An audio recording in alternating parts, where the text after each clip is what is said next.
Ézéchiel, chapitre 14. Quelques-uns des anciens d'Israël vinrent auprès de moi et s'assirent devant moi. Et la parole de l'Éternel me fut adressée en ces mots. Fils de l'homme, ces gens-là portent leurs idoles dans leur cœur, et ils attachent les regards sur ce qui les a fait tomber dans l'iniquité. Me laisserai-je consulter par eux? C'est pourquoi parle-leur, et dis-leur, ainsi parle le Seigneur, l'Éternel. Tout homme de la maison d'Israël qui porte ses idoles dans son cœur, et qui attache les regards sur ce qui l'a fait tomber dans son iniquité, s'il vient s'adresser au prophète, moi, l'Éternel, je lui répondrai, malgré la multitude de ces idoles, afin de saisir dans leur propre cœur ceux de la maison d'Israël qui se sont éloignés de moi avec toutes leurs idoles. C'est pourquoi dis à la maison d'Israël, ainsi parle le Seigneur, l'Éternel. Revenez, et détournez-vous de vos idoles, détournez les regards de toutes vos abominations.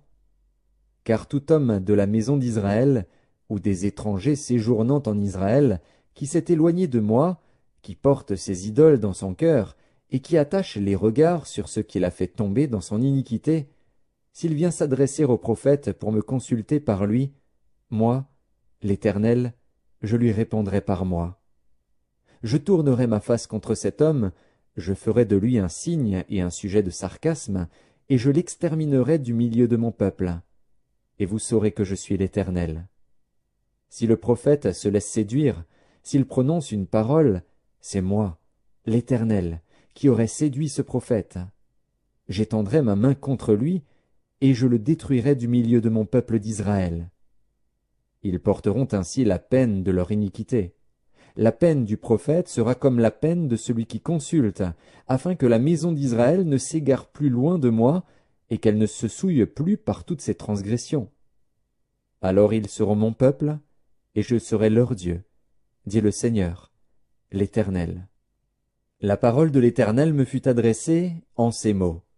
Fils de l'homme, lorsqu'un pays pécherait contre moi en se livrant à l'infidélité, et que j'étendrais ma main sur lui, si je brisais pour lui le bâton du pain, si je lui envoyais la famine, si j'en exterminais les hommes et les bêtes, et qu'il y eût au milieu de lui ces trois hommes, Noé, Daniel et Job, ils sauveraient leur âme par leur justice, dit le Seigneur, l'Éternel. Si je faisais parcourir le pays par des bêtes féroces qui le dépeupleraient, s'il devenait un désert où personne ne passerait à cause de ces bêtes, et qu'il y eût au milieu de lui ces trois hommes, je suis vivant, dit le Seigneur, l'Éternel, il ne sauverait ni fils ni fille, eux seuls seraient sauvés, et le pays deviendrait un désert.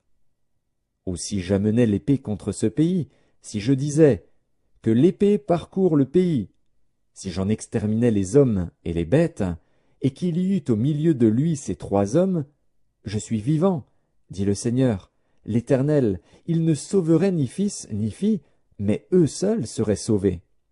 Ou si j'envoyais la peste dans ce pays, si je répandais contre lui ma fureur par la mortalité, pour en exterminer les hommes et les bêtes, et qu'il y eût au milieu de lui Noé, Daniel et Job, je suis vivant, dit le Seigneur, l'Éternel, il ne sauverait ni fils ni fille, mais il sauverait leur âme par leur justice. Oui, ainsi parle le Seigneur, l'Éternel. Quoique j'envoie contre Jérusalem mes 4 châtiments terribles, l'épée, la famine, les bêtes féroces et la peste, pour en exterminer les hommes et les bêtes, il y aura néanmoins un reste qui échappera, qui en sortira, des fils et des filles. Voici, ils arriveront auprès de vous. Vous verrez leur conduite et leurs actions, et vous vous consolerez du malheur que je fais venir sur Jérusalem, de tout ce que je fais venir sur elle. Ils vous consoleront, quand vous verrez leur conduite et leurs actions, et vous reconnaîtrez que ce n'est pas sans raison que je fais tout ce que je lui fais, dit le Seigneur, l'Éternel.